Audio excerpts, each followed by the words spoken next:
So we are entering the home stretch of the research meeting with the final 4 talks. I don't want everybody to be sad, but it does have to end at some point. So, to start us off at the end is Sam Pierce from CHOP, who is going to be giving a STAR update on assessing the feasibility and validity of developmental outcome measures.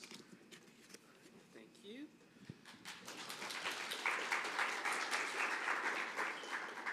See if the slides, all right. Well, thanks again for the introduction, and I did have to change my slides multiple times while people were talking this afternoon, just to make sure that I was clear with everything.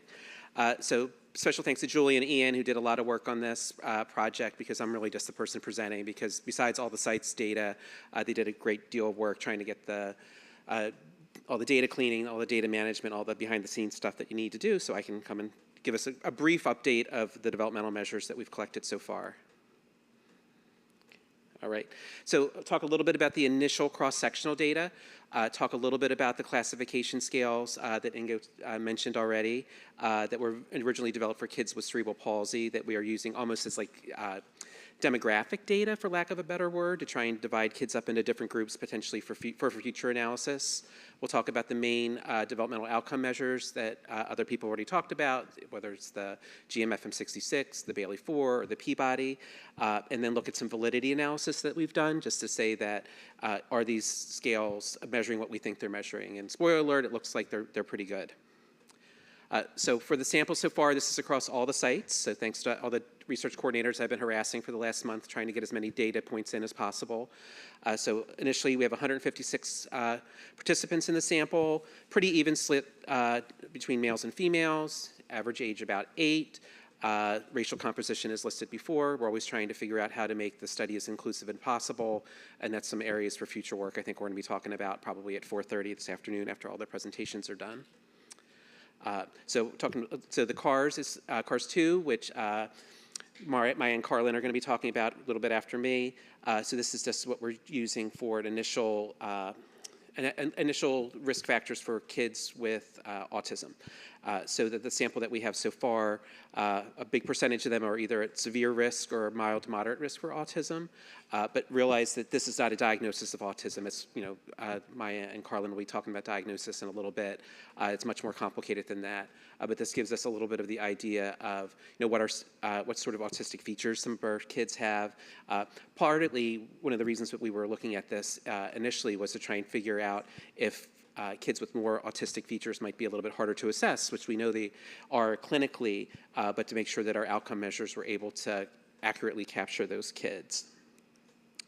Classification scale data, so GMFCS is gross motor function, the max and mini-max is fine motor function, and CFCS is for communication, so that the breakdown that we have there is pretty similar to the data that we reported in the study that was published recently in developmental medicine. So for our kids, and I shouldn't say kids, our individuals, because we have older kids and adults in the sample, GMFCS levels are going to be mostly in the range of like a GMFCS level 2 with a pretty much equal spread beyond that. Our max level, so fine motor function, is a little bit more equally spread, but not as many kids at the higher level of function. And just to review, 1 means you have the most level of function, and 5 means you have the least level of function. While for CFCS, we see that most kids have the most impairments in language function compared to milder comparents. And with that, we did a little analysis saying that it's not a random distribution, which we know, so the chi-square was significant, so that if it was not significant, then it would say that there would be about 20% in each of the different categories. So this is just an initial check on the data. One thing that we did look at also was to kind of compare across children to see what levels are most and least affected. And this is not meant as an outcome measure, but this is just a way to look at the data, because it's much too crude, because it's categorical ordinal data, is that we see that our sample GMFCS levels were the lowest, which means that they have the highest level of function. So they're significantly higher than language function and fine motor function. And then there was also the difference between gross motor function and fine motor function using the classification scale data. And that fits what we see clinically, where language tends to be most affected. Gross motor seems to be least affected, and then fine motor is somewhere in between. Completion rates. So this is something that's really important for clinical trials. It's to say that you have a large percentage of kids who are unable to complete the test for one reason or another.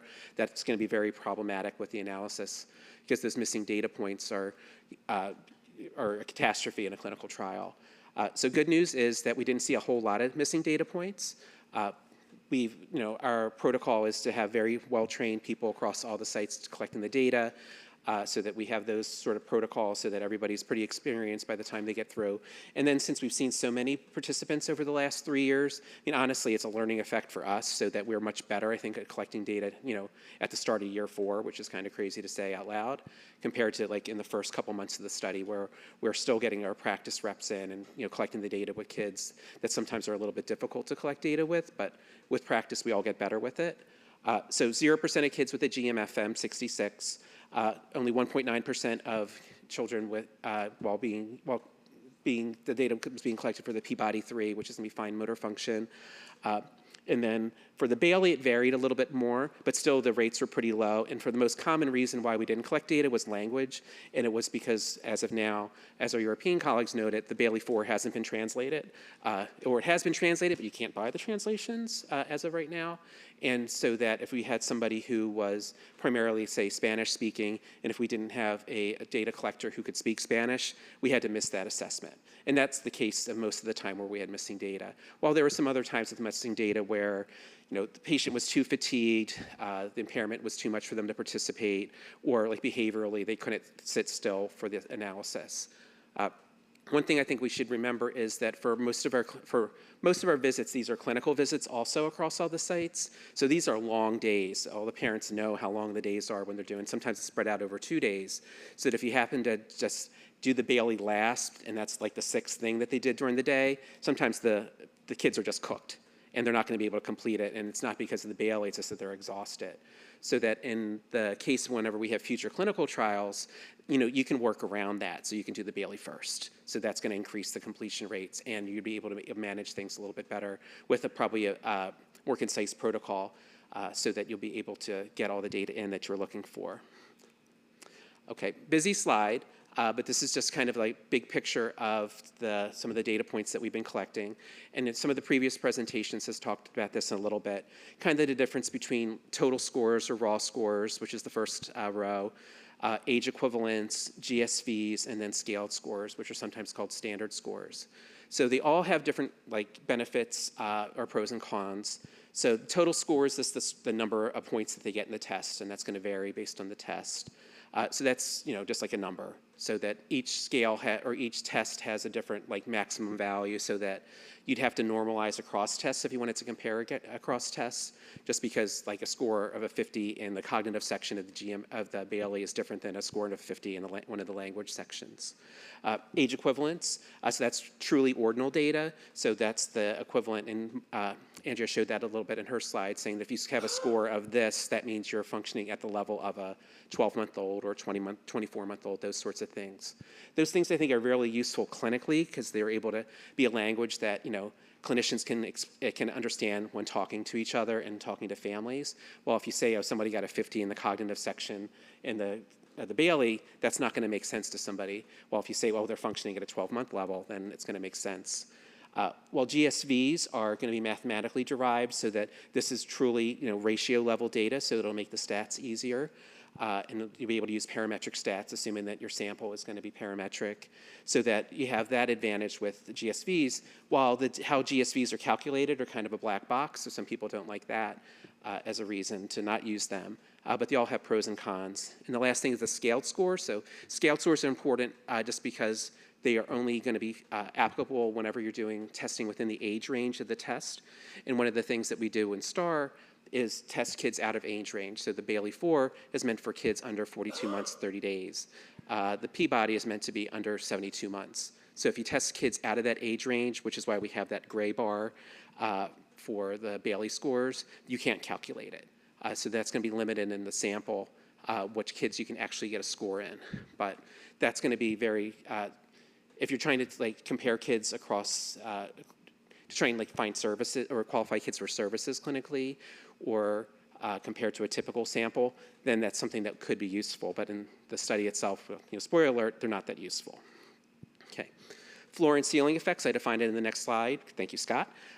But floor effects and ceiling effects is something that you worry about because we're seeing kids way out of age range, so that you're afraid that you're going to have kids who are going to, score too high, so that then you're not going to be able to detect change if there's an intervention or detect development.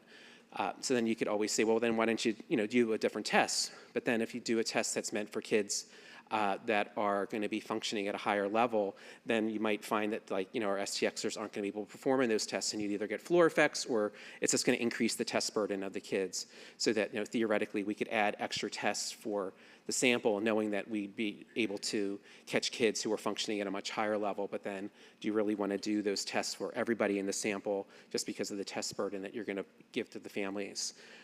And so that's something else that we need to consider. And I'll get into the details of this, but this gives you kind of a little bit of idea.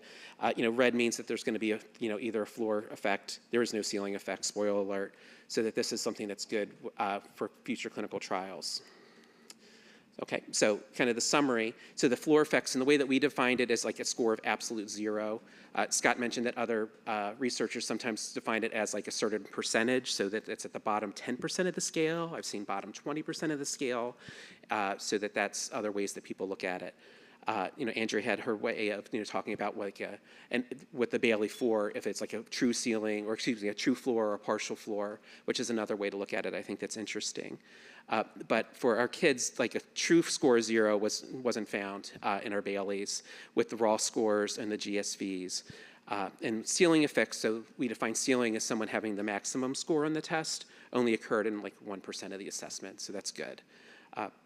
Age equivalents also had very small floor and ceiling effects, so under 3%, while scaled scores for kids under 43%, almost half the time to almost 90% of the time there were floor effects, just because that's comparing kids to what a normal distribution is, and because of the relative developmental delay that they have in those areas, you find that they score the lowest score possible, and a number of them did that, while ceiling effects did not occur at all. Another comparison that we made to kind of check, compare across domains, is we used age equivalents to compare across all 5 different domains. And whenever we did the statistical analysis, we found that there was a statistical significant difference across all the domains, and gross motor function was better, had higher scores in age equivalents compared to both expressive and receptive language. And there wasn't any other significant differences found besides that. Peabody 3 and GMFM floor effects, again, not a whole lot of floor effects, which is good. So less than 2% of kids had a floor in the raw scores or the age equivalents. Sorry, I'm coughing up Canadian forest right now. While we didn't see a ceiling at all. Same effect happened with scaled scores for the Peabody, so that we found a lot of floor effects for both the eye-hand coordination and hand manipulation domains, which made them less useful, and we never had a kid max out on the ceiling. While the GMFM is not a norm reference test, so it's just a raw score that you're going to get, we only had one person have a floor effect and then a second person have a ceiling effect. So that's saying that we're able to measure pretty much everybody with some range to show improvements, and then on the lower end of things that we were able to hopefully detect changes over time with them also. So how do we interpret this? So improvement in function seemed to occur. I should use Ingo's language and not use plateau. But as kids get older, you see that the scores across all of our domains tend to level out. But this is also a reminder, this is cross-sectional data. This is not data that is presenting changes over time. We have a lot of cross-sectional data, including some kids with 6 visits. I think Tori said we have somebody with her 7th visit coming up soon. So that it's not within subject longitudinal data. So that's what you really need to be able to see if someone is truly showing like a leveling off or stabilization phase in their development. Something else that we found was that language function is more affected than gross motor function, which supports the previous work that we had published. And it also, as STX clinicians, it's something that we know. It's like language function, it seems to most of the time be more affected than gross motor function, and something that our family members tell us all the time too. So that I'm the PT, so that I'm always kind of firing the other PTs that are working with the kids of the community, saying you need to focus on language, you need to focus on OT skills. It's because your child's making nice gains in gross motor skills, they're achieving things, you only have so many hours in the day, and that so that you have to prioritize things. And if gross motor is a strength, then you have to think about what's the best use of your time and resources. And a lot of times it's working on language function and also working on fine motor skills. Okay. Because of these results, we think that the Bailey-4, GMFM66, and Peabody-3 are suitable for clinical practice and future trials. We had high rates of completion, which we're very happy about, infrequent floor and ceiling effects if we're looking at raw scored A's equivalents and GSVs. We need to do more work to really figure out or provide evidence to see what might be preferable during what sort of study design potentially, whether it is raw scores, is it going to be GSVs? When communicating to families, I think age equivalence is probably the way to go, but we have to think about, is that the best way to present data to try and get FDA approval with something? And then we're not the only people that have found this in other disease groups, but scaled scores aren't useful just because of the floor effects that you see across all domains of function, whether it's fine motor, language, or gross motor function. So that's probably not the way to go. Last area that we kind of looked at was a little bit of validity on the Bailey-4. The Bailey-4 has been around for a little while. I think it came out in maybe 2019. And there really hasn't been a lot of published data looking at the Bailey-4 psychometrically. I mean, they have an administration manual that has some information, but it doesn't get into a lot of the weeds that we'd want to do to get into its clinicians. So what we did do was try to look at differences in Bailey-4 scores, whether it's raw scores, age equivalents, or scaled scores, kind of by domain. So we're looking at gross motor across GMFCS, fine motor across max and mini-max, and then language by CFCS. Whoops. There we go. So what did we find? So the good news is that we found some pretty strong evidence for validity. So not just for gross motor, we also looked at the 66. So we found significant differences across GMFCS levels for both Bailey-4 and what we're presenting in this one is raw scores, as well as for GMFCS or GMFM66. So some of the sample size or the numbers of individuals in some of the groups are going to be a little bit small. So that might be some of the reasons why we didn't see all the significance that we might have seen. Something else that we did was we collapsed across age groups. So that's something, so the GMFCS levels are going to have different age bands, whether you're 0 to 2, 2 to 4, 4 to 6, 6 to 12, 12 to 18. So that if you have a GMFCS level 1 child who is 2 years old, they are walking, they're not running, they're not jumping, and they might have a score, just making it up, at like a 55.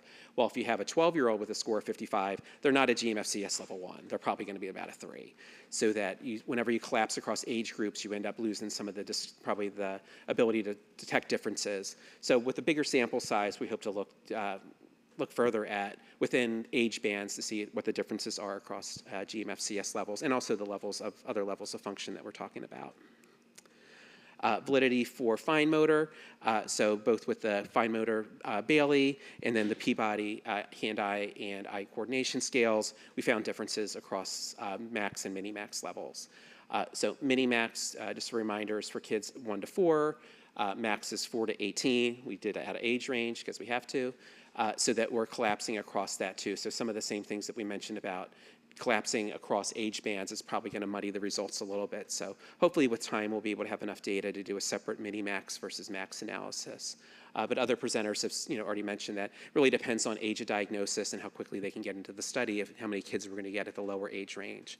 And at the same time, the other big push that I think we're going to be talking about later is trying to get older kids involved in the study so that we might find that there's differences in older kids because maybe it is an assertion bias that we're looking at.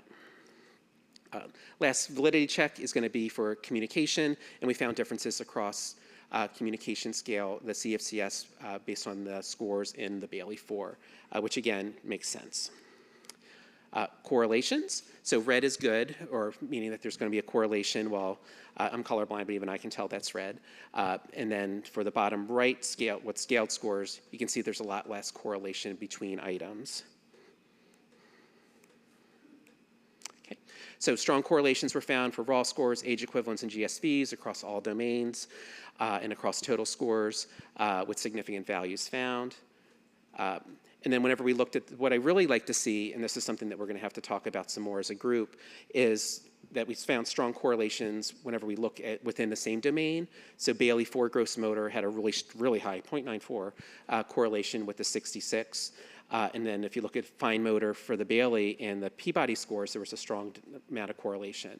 So then that leads to the conversation that Ingo started to talk about, is about what's the minimally important difference, what's the clinically important difference that we can see in these scales. So just because you have a high correlation doesn't mean that one scale should be thrown out of the study for future studies and just for time's sake. You have to figure out what's the most sensitive way to measure change over time. We just know that they're measuring the same domain of function, which is also important. While scaled scores, there was much less correlations found, which makes sense because if you have a floor effect, then you're just going to end up losing a lot of the sensitivity. All right. So finally, in summary, validity, GMFM 66, Bailey 4, GMFM, and Peabody have been supported with this research, which is something that we were expecting, but you still have to do the work and do the math to make sure that it counts. Overall discussion, we think they're very suitable tools for use for clinical trials and also for clinical practice because of the high rates of completion, infrequent floor and ceiling effects. Again, we don't like scaled scores. And the good news is, which we need to also get some more data on, is that those numbers were good across age bands, so that we were initially afraid that if you were testing somebody out of age range, you would be much more likely to not have the child or young adult tolerate the test. But we didn't find that, but we're going to need to get more numbers of older kids to be able to really reinforce that. Okay. Thanks to all the sites. Hopefully I wasn't too much over time, but I had a lot of data. Thank you.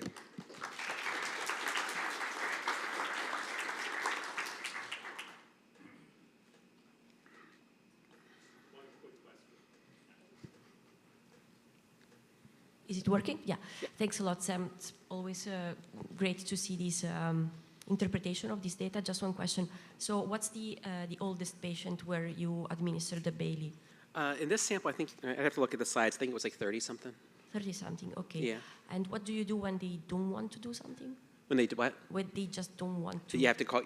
So one of the things with the Bailey is that if someone declines to do something, whether they're for whatever reason, you have to score it as a 0. Okay. And one of the things that I think is interesting that I really want to get into more with the data is there was a really high correlation across test domains of the Bailey, which you don't necessarily see in their manual, but then it's like what Andrea was mentioning in her presentation, that it's multifactorial. So you have a cognitive test of it's in the cognitive section stacking blocks, but if we have an STXer with a tremor, they can't stack the blocks, not because they don't understand it, it's just they can't do it because of the tremor.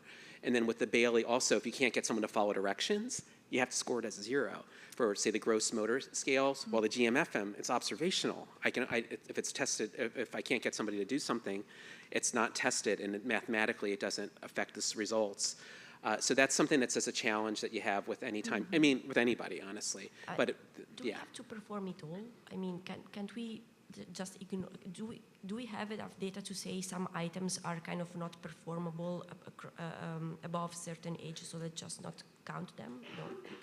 You have to add that to the list of stuff to work on to try and get it almost like an item set for the Bailey, and maybe it's going to be for clinical outcome measures that, like for a trial, we're going to do these 15 items of the Bailey, and then that's it. But we have a lot of data so that we can hopefully make a data-driven decision about that, because I would love that. Cool. Thanks.